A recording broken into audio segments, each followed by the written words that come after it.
pagi. Terima kasih atas kesempatan yang diberikan kepada saya untuk mempresentasikan hasil kerja saya.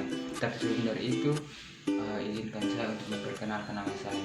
Perkenalkan, nama saya Mark Ronaldo Tamelan, berasal dari jurusan Teknik Sipil, Prodi TPIPP atau Teknik Perancangan Irigasi dan Penanggulangan Pantai.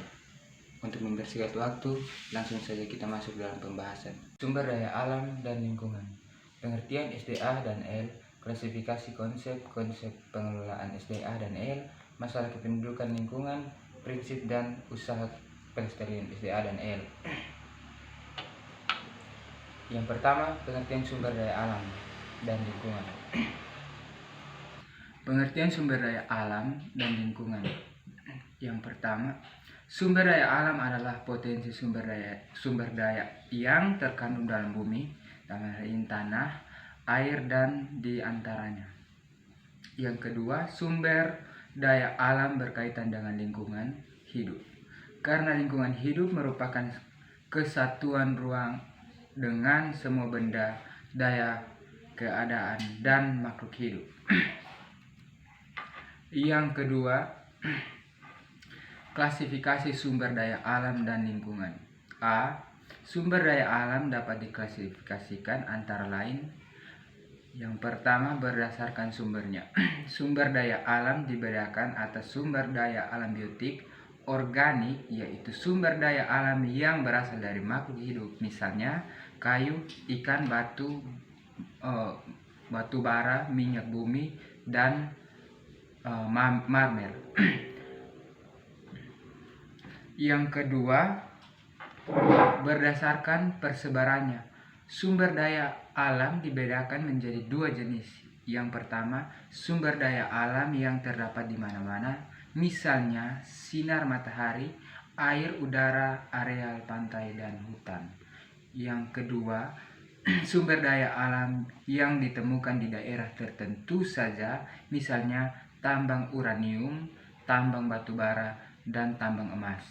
Yang ketiga, berdasarkan tujuannya, sumber daya alam dibedakan atas tiga jenis, yaitu yang pertama, sumber daya alam bahan industri adalah sumber daya alam yang umum digunakan sebagai bahan dasar atau bahan baku industri, misalnya tanah liat, belerang, dan lain-lain. Yang kedua, sumber daya alam bahan pangan adalah sumber daya alam yang digunakan sebagai bahan pangan baik langsung maupun melalui pengolahan terlebih dahulu, misalnya padi, jagung, dan kedelai. Yang berikut, sumber daya alam bahan sendang adalah sumber daya alam bahan sendang adalah daya alam yang dapat digunakan sebagai bahan baku pembuatan sendang, misalnya sutra dan kapas. Yang ketiga, konsep-konsep pengelolaan sumber daya alam dan lingkungan. Yang pertama di sini, pengelolaan sumber daya alam berdasarkan prinsip berwawasan lingkungan.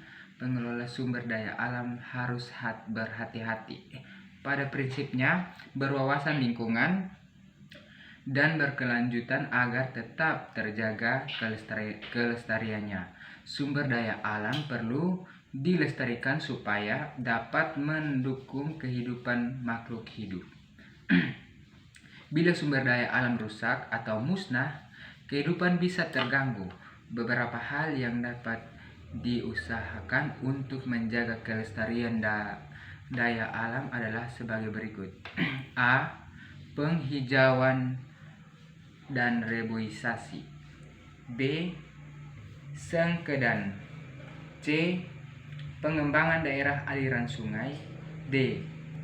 Pengelolaan air limbah. E. Penertiban pembuangan sampah. Yang keempat, masalah kependudukan dan lingkungan. Meningkatnya jumlah penduduk dan pembangunan, terutama pembangunan fisik, telah membawa konsekuensi dengan makin meningkatnya tingkat pengambilan atau pemanfaatan sumber daya alam. Misalnya, akibat meningkatnya jumlah penduduk yang tak kalah penting untuk dicermati adalah masalah pencemaran lingkungan.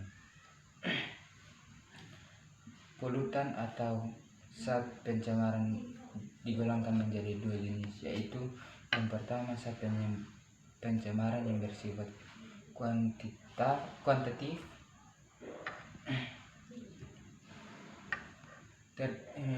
terdiri atas unsur-unsur secara alamiah, telah dan dalam. Yang kedua, zat pencemaran yang bersifat kualitatif terdiri atas senyawa-senyawa yang terjadi karena disengaja dibuat manusia. Bisa dilihat di sini.